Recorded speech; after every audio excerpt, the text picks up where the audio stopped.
ఇప్పుడు మన జిల్లాకు వచ్చేసరికి పరశురామరాజు గారి ఆధ్వర్యం, అలాగే స్టేట్ ప్రెసిడెంట్ మాధవ్ గారికి రావడంతో ప్రతి జిల్లాకి కూడా సారథ్యం అనే ఒక ప్రత్యేకమైన కార్యక్రమాన్ని తీసుకొచ్చి ప్రతి జిల్లాలో కూడా ప్రజలని, దిగుతరగతి వారిని, మధ్యతరగతి వారిని, కార్యకర్తలను అందరినీ ఉత్తేజపరుస్తూ ప్రతి జిల్లా ఎండనక కొండనక కూడా తిరిగి ఆయన ప్రతి జిల్లాలో చేసుకుని ముగింపు ఈ రోజు కార్యక్రమం చేయడానికి రేపు మన నడ్డా గారు కూడా విశాఖపట్నం ఏం చేస్తున్నారు. ఆ యొక్క కార్యక్రమం మన రైల్వే గ్రౌండ్స్ లో భారీ ఎత్తున జరుగుతుంది. కాబట్టి మన కార్యకర్తలు, అలాగే భారతీయ జనతా పార్టీ RSS వారు కానీ, అలాగే మన తాలూకా అన్నదమ్ములందరూ కూడా ఎంతో విశిష్టకరణ ఈ కార్యక్రమానికి జయప్రదం చేసి అందరూ తరలిరావాల్సిందిగా కోరుతున్నాం. గతంలో కూడా సంకల్ప యాత్ర ద్వారా 150 కిలోమీటర్ల పాదయాత్ర చరిత్ర ఆయనకే చెందింది. పాయకరావుపేట నుంచి భీముల వరకు కూడా ఆ రోజు మహాత్మా గాంధీ 150 జన్మదిన కార్యక్రమంలో 2019లో 150 కిలోమీటర్లు పాదయాత్ర చేశారు. అలాగే ఇప్పుడు స్టేట్ అంతా కూడా తిరగడానికి ఒక కార్యప్రణాళిక చేసి స్టేట్ లో ప్రతి కార్యకర్తకి, ప్రతి ప్రజల తరగతి సమస్యలు తెలుసుకొని రాబోయే రోజుల్లో బీజేపీ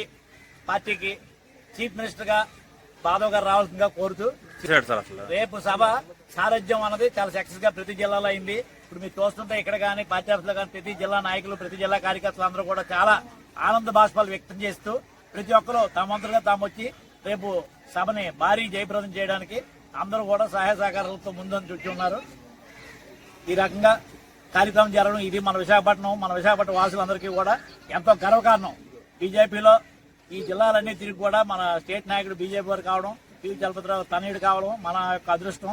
అలాగే ప్రతి కార్యకర్తకు కూడా సమతుల్యంగా ఏదైనా పథకాలు ఉంటే ప్రతి పథకం కూడా ప్రతి దిగువ తరగతి, మధ్య తరగతి, అలాగే బీసీలకి, ఓబీసీలకి ప్రతి ఒక్కరికి జరిగేలాగా కార్యక్రమం అమలు చేస్తున్నందుకు ప్రత్యేక ధన్యవాదాలు అధ్యక్షులు మాధవ్ గారికి, మరియు నేషనల్ అధ్యక్షులు నడ్డా గారికి, అలాగే భారత ప్రధాని మోడీ గారికి కూడా వారి యొక్క అనుచితమైన ఆలోచనలతో మంచి పథకాలు తెచ్చి ప్రజలందరినీ కూడా ఆర్థికంగా ఎదుగుదలకు ఎంతో తోడ్పడుతున్నందుకు, అలాగే జీఎస్టీ కూడా మొన్న మంచి కార్యక్రమంలో జీఎస్టీ కూడా అన్ని అమలు పరిచినందుకు కూడా ప్రత్యేక ధన్యవాదాలు.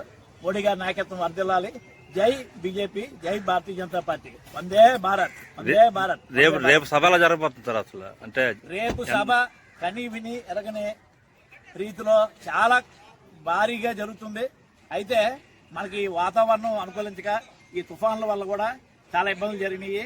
నిన్నటి వరకు కూడా తుఫాన్ వల్ల గ్రౌండ్ అసలు ఏంటా అనుకున్నాం. కానీ ఆ సూర్య భగవానుడు ప్రకృతి కూడా మోడీ గారు మన బీజేపీ పార్టీకి, అలా మన నాయకులు నడ్డా గారు వస్తున్నందుకు, అలాగే మన మాధవ్ గారు తిరిగిన ప్రతి జిల్లా తిరిగినందుకు, ఆ కార్యక్రమం జయప్రదం చేసినందుకు రేపు సారథ్యం ముగింపు సభ చాలా విజయవంతం అవుతుందనే ఉద్దేశపూర్వకంగా కూడా మనం చెప్పడం జరుగుతుంది. రాష్ట్ర ఓబీసీ తరఫు నుంచి కూడా ఓబీసీ తరఫు నుంచి కోరుకోండి శ్రీనివాస్. జై బీజేపీ.